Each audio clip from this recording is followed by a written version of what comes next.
السلام عليكم ورحمة الله وبركاته. معكم الأستاذ أمين عبد الحسيب الضريبي. النهاردة إن شاء الله هنعمل لعبة مميزة جدا اسمها كهف الضفدع أو كهف النمر، كهف التنين، اللي أنت عاوز تسميه مفيش مشكلة. طيب يلا مع بعض نبدأ. أول حاجة هبدأ إن أنا هحذف الكات، وممكن إن هو يبقى إيه مغارة القطة عادي، يعني اللي أنت عاوزه. طيب أول حاجة هنعملها يا شباب إن أنا أظبط الخلفيات اللي أنا عاوز أعملها، هتبقى زي مغارة. فهنجيب الباك دروب من هنا وهنبدأ نضيف باك دروب بس عن طريق الايه البينت. تمام كده، يبقى هنضيف من هنا باك دروب. هفتح كاست شوز باك دروب وهختار الايه البينت او الرسام. هيبدا يجيب لي بالشكل ده. ابدا حضرتك بس ان انت هتظبط الايه الخلفيه. هنجيب مثلا ايا كان اللون اللي انت عاوزه، مثلا نختار لون بني شويه، اللون البني ده مثلا. طيب بعد كده احنا مختارين الفرشه، هنيجي نظبط كده الحواف الاول. سيبك من اللي ورا دي، مش فيها مشكله.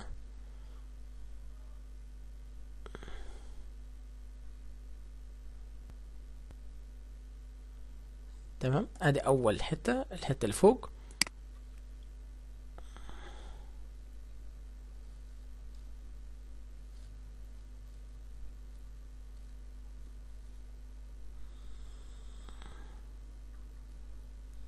هنبقى بس جايبين الحرف من تحت عشان خاطر ان احنا هنعمل له ملء دلوقتي، يبقى ايه معانا اللي ايه الحرف. طيب بعد كده هنجيب اللي هي البوكت فيل، الفيل اهوت. تمام. طيب تقدر ان انت تعمل بقى ايه اي عدد من ممكن من الخلفيات. الخلفيه البيضاء طبعا انا مش هحتاجها فهلغيها، يبقى هتبقى ديت الخلفيه الاولى. هبدا اعمل الخلفيه الثانيه كمان بنفس الطريقه اهيت، واجيب برضو نفس الالوان عشان برضو ايه، عشان هيبقى فيه مشاكل في الالوان ديت.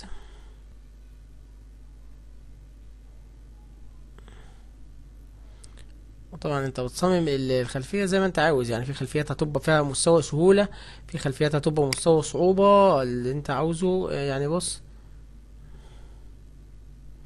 انت ديت هتبقى على حسب ما انت ايه، كل شخص هو المبرمج للبرنامج بتاعه او للعبه بتاعته.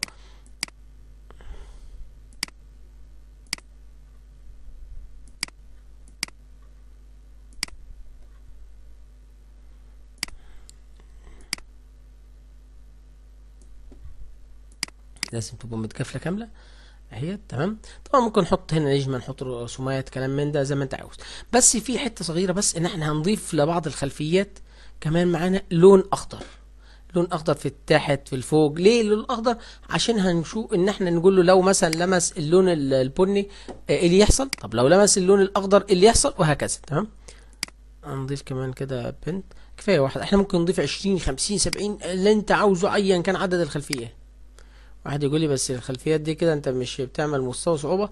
اقول لك انت بص، احنا بنعمل اللي انت عاوزه. انت اللي هتبقى المبرمج، انت اللي تقدر تعمل الخلفية اللي انت عاوزها. لازم طبعا تبقى مكفولة عشان نقدر نستخدم الايه الفيل بتاعي.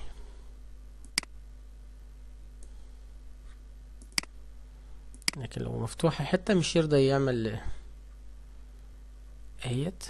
طبعا كده مش هيجيبها برضو، لان لازم تبقى ايه ال- اللون داخل من جوه. استخدم الفيل. انا هكتفي كده بالتلاتة دول كده كفاية. طيب بعد كده يبقى كده خلصنا الخلفيات، عملنا كذا خلفية. هنجيب الكائنات معايا. هجيب مثلا الانيمال. في الفانتازي برضو الفروج، الوزر فروج اهوت. ده مناسب معايا الكائن بتاعي. بس هصغر الحجم بتاعه طبعا لان الحجم هو جفل كده المغارة اللي اروحه. فهقول له مثلا خليك ايه 40. نشوف 40 ده حجمه قدين. يعني مش صغير شوية، هنخليه 50 هيت. بس مش تمام كده.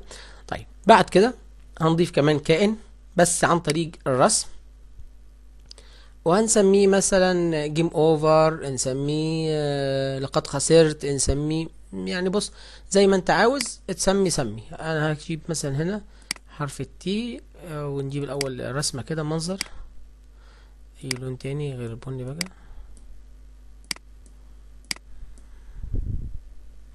وهنا هاجي اكتب، اعمل كده منظر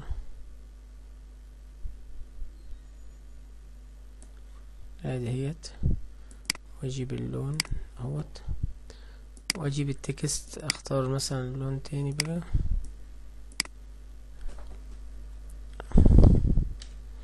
ممكن اقول له خسرت، ممكن اقول له حاول مرة ثانية، ممكن اقول له جيم اوفر. اللي انت عاوزه بقى تكتبه اكتبه، يعني دي حاجة مفيش مشكلة فيها.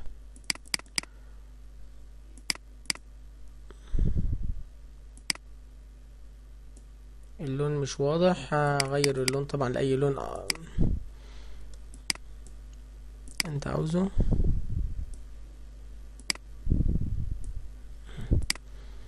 تمام. طيب هنصغر حجم، هنخليها 10 20 دلوقتي، بس هنعرف ازاي ان احنا هنعدل فيها بعد شويه. طيب انا قلت كمان حته مهمه بس احنا نسيناها، ان انا في الباك دروب او في الخلفيات هنيجي مثلا في الخلفيه ديت نختار مثلا وليكن اللون، اي لون تاني غير الالوان دي، وليكن مثلا اللون الاخضر ده. وهاجي اروح جاي اعمل هنا مثلا ايه، اكبر حجم الفرشه شويه،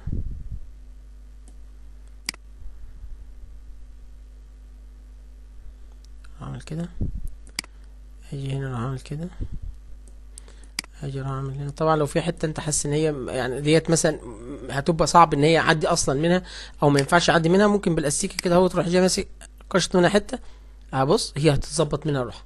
طيب برضو هنزود لون اخضر هنا في الحته ديت في هنا، فهجيب اهوت الفرشه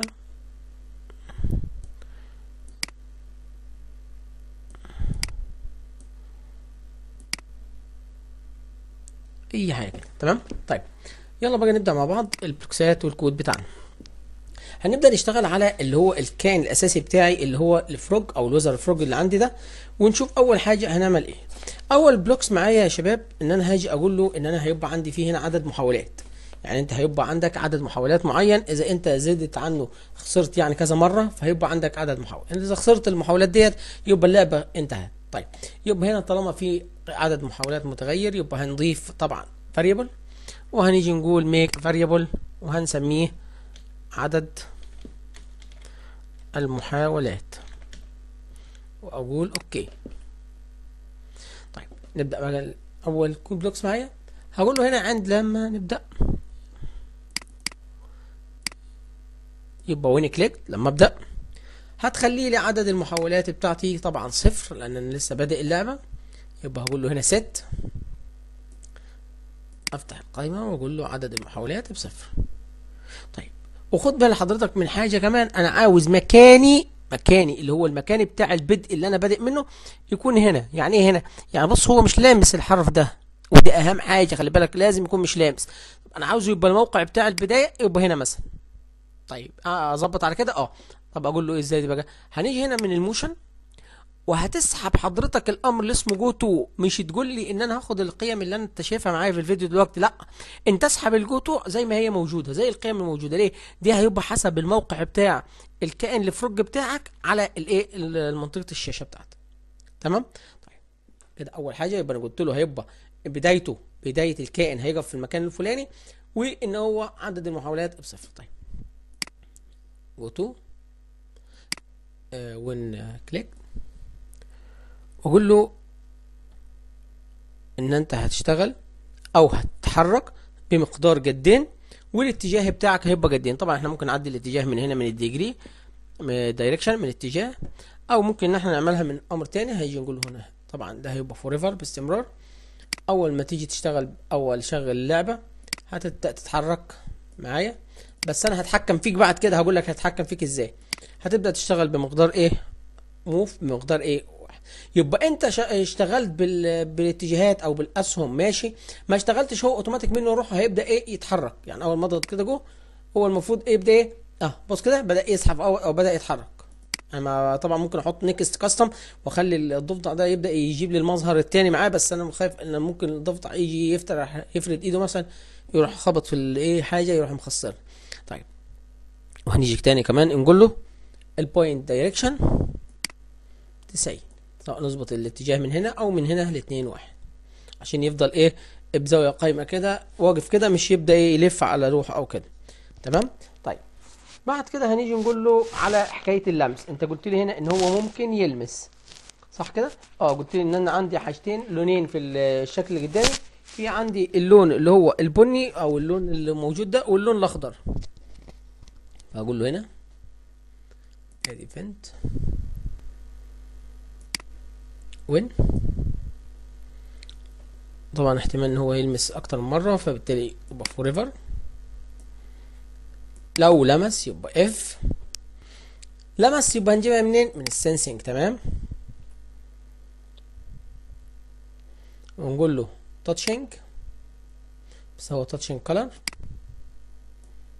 بص كده حضرتك بقى هتعمل ايه؟ هتضغط على الكلر وبعدين تضغط عشان احنا نجيب اللون بالظبط، لان لو اختلفت الدرجه اللونيه مش هيجي مظبوط. يبقى هضغط على اللي هي شكل القطاره دي، هيفتح لي منطقه العمل. احدد اللون اللي انا عاوزه، اقول له هو اللون ده. يبقى لو انا لمست اللون ده اللي يحصل هيبعت لي رساله. يبقى هنجيب الايفنت ونختار الامر اللي اسمه برودكاست. البرودكاست ايه؟ حسب ما انت عاوز تكتب في الرساله. هنقول ان هو هنا لامس او ملامس او تاتش او اي حاجه انت عاوزها، حسب ايه اللي انت عاوزه، مفيش مشكله في دي. تمام. طيب بعد كده بعد ما هو لامس هقول له ارجع للمنطقه بتاعه البدايه بتاعتك، اللي هي من اول وجديد اللي انت كنت عاملها، اللي هي منطقه القيمه بتاعه البدايه او قيمه اللي احنا مشتغلين عليها. تمام كده. هنقولها ازاي ديت؟ اجي هنا ادخل في الموشن، او ممكن ان انا انسخ البلوكس اللي اقول له دبليكيت واقول له هنا اذهب لمنطقة البداية. كل لما يجي يلمس في اللون البني اقول له ارجع، كل لما يلمس يرجع بني. طيب وهنا طبعا اول ما لمس ينحسب عليه خسارة. يبقى هاجي هنا من الفاريبل واقول له شينج، بس مين بقى؟ ايوه عدد المحاولات بكام؟ بواحد. يبقى هنا استنفذ محاولة من المحاولات. طب ده لو لمس اللون البني، طب افرض ان هو لمس اللون الايه الاخضر، هتبقى نفس الفكرة برضو. يبقى هنيجي على اللون الاخضر بس اكيد اوعى تقول لي بقى ان انت هترجع للاول وكلام من ده، لا. ده انا هنا هبدا اقول له ايه؟ ان هو يرجع لورا، بس مش يرجع من البدايه. هقول له ارجع ارتد مثلا بمقدار خطوتين، بمقدار 4 خطوات، كلام من ده يعني. تمام. طيب هنيجي نقول ايه؟ هنيجي نقول هنا فنت ون كليكت. طبعا احتمالية وجودها اكتر من مرة، وبالتالي الامر هيتكرر، ممكن يتكرر اكتر من مرة، يبقى فوريفر. وهنقول له اف من السنسنج ناخد تاتشنج كلر، وزي ما عملنا المرة اللي فاتت. وحلو ان احنا جايبين الخلفية اللي هي فيها اللون اخضر عشان ابدأ اجيب منطقة العمل. اجيب القطارة من هنا وابدأ، ايوه هو ده اللون، روح جاي واخد درجة اللون. اهم حاجة ان انت تعملها بالقطارة، مش تختار من هنا وتعدل في الالوان، لان انت لو عدلت في الالوان ممكن تفرق معايا سنتي في الدرجة اللونية، يبقى كده مش هتيجي معايا. طب هنا ممكن ان انت تقول له ايه مثلا؟ ممكن تقول له مثلا من اللوكس يا عم اهدى، ممكن بالراحة ارجع الخلف، ممكن زي ما انت عاوز. او ممكن ان انا اكتفي بالموشن من اجيب منها موف واقول له ايه؟ بالماينس مثلا خطوتين، ارجع بورا بالسالب خطوتين يعني.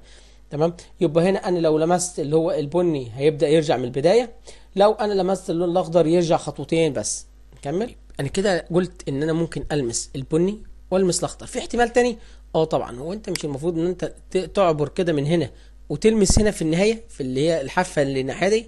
خلي بالك ممكن الواحد يكون مثلا راسم دواير او كور او كلام من ده، فممكن يبقى في منطقه هنا برضو لو لمس هنا هي يطلع.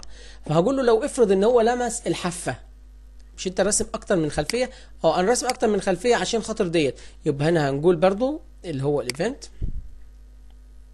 اقول له وين كليك، وبرضو تتكرر باستمرار لان انا عندي اكتر من خلفيه، وبالتالي الحكايه دي هتتكرر. وهقول له اف لو لمس لو تاتشنج كلر، لا مش كلر بقى المره دي، هنقول له تاتشنج ماوس بوينتر، وهنفتح من الماوس بوينتر. هو مش عاوز الماوس، ايدج لو لمس الحافه. لو لمس النهايه يعني الحته ديت. طب ايه اللي يحصل لو هو سيادته لمس النهايه؟ اقول له ارجع للبدايه. يرجع بدايه ايه يعني؟ انت كده عملتها زي البني. هقول لك لا، ما هو استنى بس، انا هفهمك حته مهمه دلوقتي. هقول له اجيب بس من هنا البلوكس، بدل ما اقعد اجيب واغير في القيم، لا اخده دبليكيت احسن اهو.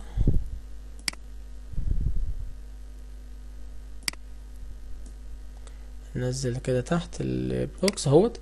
هقول له ارجع للبدايه، وبعد لما ترجع ابعت لي رساله برودكاست. برودكاست اسمها مثلا اي حاجه هنسميها مثلا زيرو. يبقى هنا البرودكاست اسمها ايه؟ زيرو. تمام. قول اوكي. طب هيبعت الرساله ليه؟ عشان اغير الخلفيه. يبقى بناء على الرساله اللي هتنبعت هنغير الخلفيه اللي عندي. طيب انا كده لحد دلوقتي انا قلت له لو لمس اللون ولو عمل لو طيب وهو هيمشي منه يروح والكلام ده كله. طب انا هتحكم فيه ازاي؟ ايوه صح، انا هتحكم فيه ازاي دي صح. نبدا نقول له وين. انا هتحكم فيك ومش مره، ده انا هقعد العب بيه يبقى فور ايفر.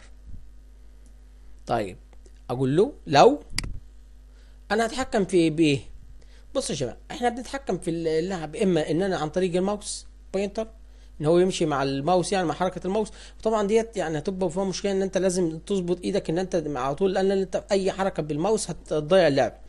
او عن طريق الاتجاهات بتاعه لوحه المفاتيح. فاحنا هنشتغل من لوحه المفاتيح. هنا هجي من السنسنج واقول له كي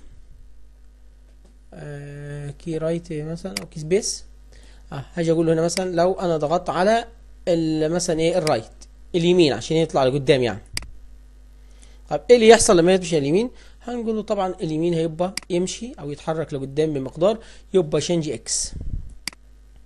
بمقدار كام بقى دي انت تحددها، بس انا هقول له بمقدار 2. ليه 2 او 3 او 1؟ لان انا عاوز حركته تبقى بطيئه شويه، يبقى ايه مش يبقى ينط حته كبيره يعني، لا انا عاوز الحركه بتاعتها تبقى حته صغيره بحته صغيره. عشان مش لو انا عملت 10 خطوات زي ما هو عامل هتلاقي المساحه جت كده. طب ما ممكن تبقى انت واقف هنا قبل ما تعمل خطوه تلاقيها راح لمس، يبقى كده غلط معايا. طيب هنكرر البلوكسات على طول بقى، وهرجع كده واقول له وقف ان انت بدل ما هو رايت هخليه كمان ليفت. طبعا هي اياها بس هتبقى بالسالب، سالب 2. تمام. طيب هنكرر البلوكس كمان، نعمل 4 اتجاهات. ما احنا ممكن نعمل اتجاهين بس انا نخليها 4 اتجاهات مفيش مشكله. اف خليها اب المره دي. طبعا الليفت والرايت اكس، لكن اللي هو اب وداون هيبقى واي. يبقى هنجيب الشنج واي وهنخليها برضو ايه مقدار 2 عشان تبقى النطه بتاعته او القفزه مش كبيره قوي مش يبعدني. وهعمل دبليكيت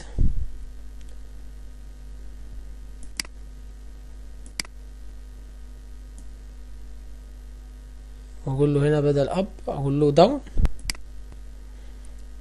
لو انت نزلت للاسفل هيبقى هنا ماينس 2. نعلم هنا ماينس 2. تمام. يبقى البلوكس ده اللي انا من خلاله هتحكم في الحركه بتاعته اللي اضغط كده هبص كده انا بنزل بطلع بتقدم برجع. خلي بالك انا براجعه وهو المفروض اصلا بيتحرك لقدام. تمام. اول ما لمست اهو راح جاي مرجعني طبعا وعمل لي عدد محاولات تحت. طب اجي المس في الاخضر راح مرجع وهكذا. طبعا هو رجعني، مش واحد يقول لي بدأ من البدايه، لا ما هو اجت على الحته ديت راح جاي مرجعني من البدايه. طيب عشان كده بقول ان انا ممكن ابقى شكل البلوكس بس هو في حته صعبه كده. انا كده ايه خلصت البلوكس بتاع الضفدع بتاعي. هندخل على البلوكس بتاع جيم اوفر بقى او خسرت او زي ما انت كاتبها بقى مفيش مشكله. خلي ديت مثلا 100% بقى. طب ما انت عاملها 20، لا انا عاملها 20 عشان مش تغطي على الشكل بتاعي بس. طبعا انت ممكن ترسم اشكال احسن من كده كتير. هنيجي هنا نقول له اول حاجه المفروض ان سيادتك دي مش اول ما ابدا اللعبه الاقيك بيقول ان انت خسرت. ما انا هلعبها ليه؟ مش لازم. لا هاجي هنا اقول له ايفنت على المبدا وين كليكت. ايه اللي يحصل؟ اول ما ابدا والنبي معلش بمشي لي الحته دي يبقى من اللوكس من الهيئه وهقول له هايد. اول ما تبدا اللعبه اخفي لي الحته دي. بص اول ما اضغط مش عارف فيه ليه قد خسرت والكلام الفاضي اللي هو عامله لي ده. طيب وبعد كده المفروض ان هو هتظهر وقتين وعدد ايه الحاجات او المحاولات بتاعته تبقى قد ايه. طيب هاجي اقول له هنا event اها. طبعا الحكايه ديت تتكرر معايا برضو whatever. هقول له لو عدد المحاولات بتاعت الاخ ده لو حاول اكتر من كذا مره يعني وخسر في المحاولات او فشل في المحاولات بتاعته، يا عم اكفي اللعب او انهي اللعب. طيب ماشي خلاص. يبقى هنا لو عدد المحاولات، يبقى هنجيب هنا الاوبريتور ونختار بقى اي معامل مقارنه من المعاملات اللي انت عاوزها، اكبر من اقل من يساوي، على حسب ما انت عاوز ايه اللعبه تمشيها ازاي. انا نختار مثلا المره دي يساوي، ممكن اختار اكبر او اقل زي ما احنا قلنا، ايا كان حسب ما انت عاوز. هنا هقول له لو عدد المحاولات، يبقى هنجيب الفاريبل واقول له عدد المحاولات اهيت. لو عدد المحاولات بيساوي 50 زي ما هي مش مشكله زي ما انت عاوز يعني اللعبه. لو عدد المحاولات بيساوي 50 ايه اللي يحصل؟ اظهر لي الكلمه اللي هي ايه من اللوكس، اقول له اظهرها لي، يبقى شو اظهر لي اللي هي الكائن اللي اسمه خسرت او جيم اوفر او كده، وخليه يقعد معانا شويه برضو عشان الناس تشوفه. يبقى هنعمل ويت على حسب ما انت عاوز بقى، جزء من الثانيه ولا ثانيه زي ما انت مش كده. بعد كده انهي لي اللعبه، يبقى من الكنترول برضو وانا واقف اختار اللي هو الامر اللي اسمه ايه ستوب اول.